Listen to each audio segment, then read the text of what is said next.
A line of flame moves up the side of the circus tent. Under that roof are roughly 7,000 people. At first it can still look small, a fire at the edge of a giant canvas building, a disturbance near the sidewall. Something separate from the show, but not yet the whole story. Then the flame reaches the roof. The canvas above the crowd is not just canvas.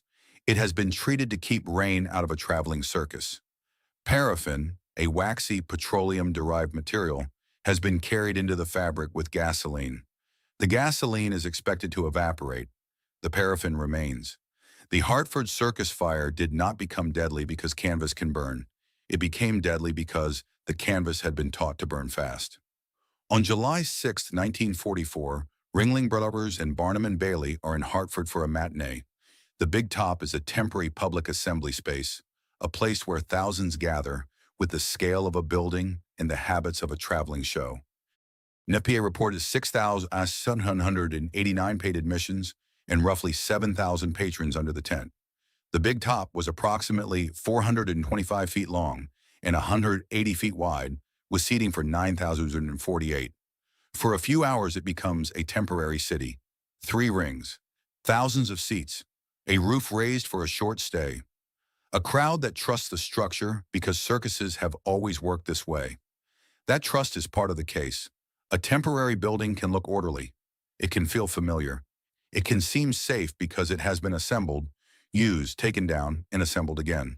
But the risk inside it does not become temporary just because the structure is. One child who will later be tied to the number 1565 enters the record here. Eleanor Cook was 8 years old. She attended with her mother Mildred and 2 brothers. That much belongs to the family account before the identification question begins. The dispute comes later. The number comes later. The problem of whether that number belongs to that child comes later. But the fire will not only destroy a tent, it will damage the ability to name everyone afterward. The fatal assumption is ordinary. Rain is the enemy of a canvas show, so waterproofing is treated as protection. A circus under canvas cannot stop every time weather threatens. The roof has to shed water. The treatment solves one problem. It stores another above the audience. Paraffin helps repel water. It can also burn. In fire terms, it adds fire load, combustible material available to feed a fire. The treated roof does not sit beside the crowd. It hangs over every section of it. NFPA described paraffin waterproofing as a time-honored circus method. That phrase matters. This was not a strange experiment hidden inside one bad decision. It was a familiar practice, familiar enough to repeat and familiar enough to stop feeling dangerous. The second assumption is regulatory. A circus under canvas is not a permanent theater. It arrives, performs, moves on. But the people inside it are just as real as a theater audience. The aisles matter just as much. The exits matter just as much.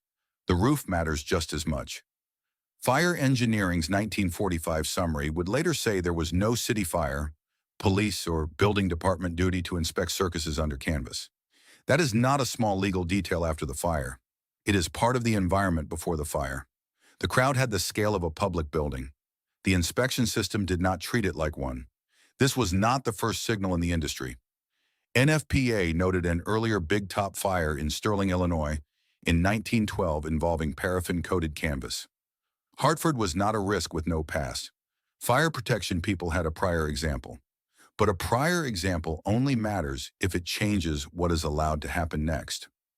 Edward J. Hickey, Connecticut State Police Commissioner and ex officio State Fire Marshal, was in the Hartford audience with a party of children when the chain began.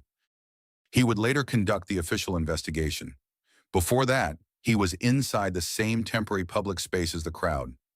That detail does not need drama added to it.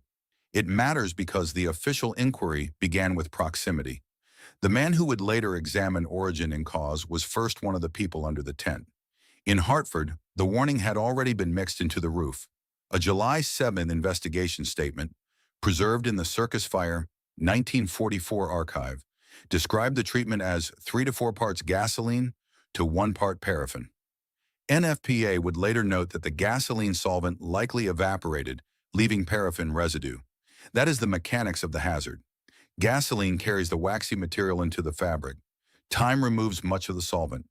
Paraffin remains in the canvas. The crowd does not see a fuel system. They see a roof. This is the difference between a first flame and a disaster. A spark can begin a fire. It cannot prepare a 425-foot tent to spread that fire across its own ceiling. It cannot arrange the aisles. It cannot place the animal chutes. It cannot decide whether fire equipment is distributed for a crowd of thousands. Those choices are already in place before the flame appears. Fire preparation is the next weak link. NFPA reported 4 tank trucks and buckets available. On paper, that sounds like readiness. For a small fire, it might have been. For a fire that reaches the treated roof of a crowded big top, it is a different scale of problem. The circus had no professional fire marshal or fire chief on staff, according to NFPA's account. Extinguishers were not distributed about the tent. The preparation was sized for a manageable incident. The roof created a situation that could become unmanageable in minutes. Then the Animal Act ends. The Wild Animal Acts had just finished. Temporary animal chutes crossed a main north aisle. They were part of the show's machinery, used for performance and animal movement. When the crowd begins to run, that machinery becomes part of the escape system. Aisles are promises. They tell people where movement is possible. In an emergency, those promises either hold or fail. A blocked aisle does not need to be intentional to matter. It only needs to be in the wrong place when thousands of people choose the same direction at once. The animal chutes did not start the fire. They helped decide what the fire could do to the people trying to leave. At this point, the Hartford fire is still not fully formed. There is a flame. There is a crowd. There is a treated roof. There are limited preparations. There are obstructions waiting inside the exit paths. The disaster becomes itself when the flame reaches the top canvas. That is the point of no return. Not the first spark, not the first shout, not the first person who notices something wrong. The point of no return is the moment the tent stops being shelter and becomes fuel above the crowd. NFPA described flame reaching the top canvas with a southwest gust helping drive it across the underside. Once the treated roof is involved, the problem changes category. It is no longer a fire at the edge of a temporary building. The building is now feeding the fire. Fire Marshal Thomas reported that within 10 minutes the canvas was consumed and the poles were down. 10 minutes is a cruel length of time. It is short enough for confusion to remain alive. It is long enough for thousands of people to make separate decisions that collide with one another. Recognize the danger. Find family. Choose an aisle. Move through a crowd. Pass a barrier. Reach open air. All of that has to happen while the roof is burning. A gust carries flame across the underside. Ropes burn. Tension fails. Poles lose support. The canvas that had covered the audience begins to disappear as a roof and return as burning material. The tent is temporary, so it has very little reserve when its system fails. It depends on canvas, ropes, poles, anchoring, and tension. Once those elements lose integrity, the public assembly space stops behaving like a place. It becomes collapse. The audience did not walk into a burning building. They walked into a show. That matters. The first seconds are not used with perfect understanding. People have to decide whether the fire is part of the performance, a small accident, or a threat that requires immediate escape. The fire does not wait for that decision to become clear. The death toll is not flame alone. People move toward exits and meet chutes, stands, railings, other people, and the narrowing geometry of panic. The animal chutes across the north aisle are one documented obstruction. The larger obstruction is the collapse of order inside a crowd too large to turn smoothly under a burning roof. The casualty scale later given by the DNA Doe Project is 167 killed and 682 injured. The same account points to paraffin-covered canvas and blocked exits as contributing factors. Those numbers belong to the chain: fuel overhead, crowd beneath, temporary structure, limited preparation, obstructed movement, and a roof that gave the audience almost no time once it became involved. Among the numbers that followed, one would resist a name longer than the others. But first, the investigation had to answer a different question. Where did the fire begin, and what started it? The record can place the origin area. It cannot honestly give the hand that began it. Any version that does is choosing certainty the evidence does not provide. Coroner Healy interviewed 50 witnesses and concluded that the fire likely began behind the blue bleachers. Hickey's 1945 final report pointed toward an unidentified smoker or patron and toward a cigarette or match while finding no incendiary action. That is the official 1945 direction. It is not a recovered person. It is not a named hand. It is not proof of arson. The later Connecticut re-examination listed the cause as undetermined. It also placed the origin more probably near or within the men's toilet. Those findings do not make the case cleaner. They make it more honest. The 1945 account leaned toward a cigarette or match from an unidentified patron. The later review kept the cause undetermined. Between those positions, one fact remains stronger than the first flame story. A small beginning entered a large prepared hazard. The aftermath becomes another kind of emergency. Injured people go to hospitals. Bodies are taken to the armory and morgue. Families search. Officials sort. Names must be matched to the living and the dead. In a disaster of this scale, identification becomes its own system under pressure. Body 1565 is not anonymous in the abstract. The record gives height, teeth, clothing, hair, hospital movement, and time of death. It gives almost everything except a name everyone can accept. The child identified by the number was treated at Municipal Hospital until after 6 p.m., was never positively identified, and was buried as number 1565. That is a severe kind of uncertainty, not an empty record. A record full of details that still cannot close. This is why the case returns to one child. Not because one unidentified victim matters more than the others, but because number 1565 shows the limit of official closure. A bureaucracy can assign a number. A later declaration can attach a name. The conflicts do not disappear because a file needs an ending.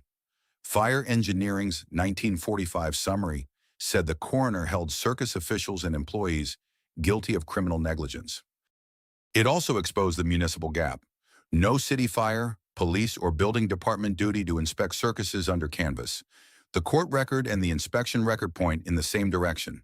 The case did not only ask who behaved negligently, it asked how a tent holding thousands could fall between the rules that protected permanent public buildings. A traveling circus could bring a theater-sized crowd under canvas, but the public responsibility did not follow the crowd with the same force. The risk was real. The duty was blurred. Civil claims and liens began within 48 hours, and the circus faced financial collapse. The aftermath moved into paperwork. Claims, liens, settlements, debts. A disaster that had unfolded in minutes became a legal record that stretched across months and years. It could not restore the dead. It could only count harm in forms a court could process. Florida Southern's archive exhibit identifies James A. Haley as first vice president and says he was released from prison in December 1945. The same record later places him as circus president and, after that, in the United States House of Representatives. That trajectory should be stated plainly. The case did not end every career in the way a simple morality story would require. Decades later, memory took a different form. The memorial at the former circus site was dedicated in 2005 and marks the location of the tent. It is a different kind of map, not where the exits were supposed to be, where the dead had been. The case also produced stories that try to give the fire a clearer beginning than the evidence can support. A cigarette, an arsonist, a confession. The case wants a starter because a starter gives shape to the disaster. It gives the viewer one object to follow, one person to blame, one beginning that makes the rest feel more understandable. But Hartford resists that shape. The later Siggy confession belongs to the disputed layer of the case. Robert Dale Siggy later confessed, then recanted. Investigators could not prove he was in Connecticut. That leaves the confession as part of the case's mythology and investigative history, not a stable foundation for causation. The 1945 official finding leaned toward an unidentified smoker and found no incendiary action. The later Connecticut review listed cause as undetermined. Neither version changes what happened after flame reached treated canvas. The roof burned fast. The crowd was large. The escape system was compromised. The preparation did not match the hazard. That is the difference between a satisfying story and a reliable one. A satisfying story chooses a culprit and moves on. A reliable one keeps separate what is known, what is likely, and what remains unresolved. My read is that the ignition question matters less than the condition it entered. A safer tent might have turned the same spark into a scare. This tent turned uncertainty into a mass casualty chain. Cause alone is too small a container for Hartford. A match or cigarette, if that was the cause, did not have to become 167 dead and 682 injured. An undetermined source, if that is the more honest conclusion, did not have to race across a paraffin-treated roof. The disaster depended on what had already been arranged before the first visible flame. That is why the case still matters. It does not ask only who started the fire. It asks why a public assembly space could be built so that, once fire started, the roof had so little resistance and the crowd had so little time. Then the case narrows again, from the structure back to one child. In 1991, the number was declared to be Eleanor Cook. But the record does not let that sentence settle. The 1991 declaration exists. The descriptive conflicts also exist. Eleanor Cook's family description conflicted with the description of Body 1565. State Police hair comparison said the hairs matched or may have been from the same person. That language is not certainty. Age, height, teeth, clothing, and family observations remain in tension with the later comparison. The name may be accepted by some. The conflict remains in the file.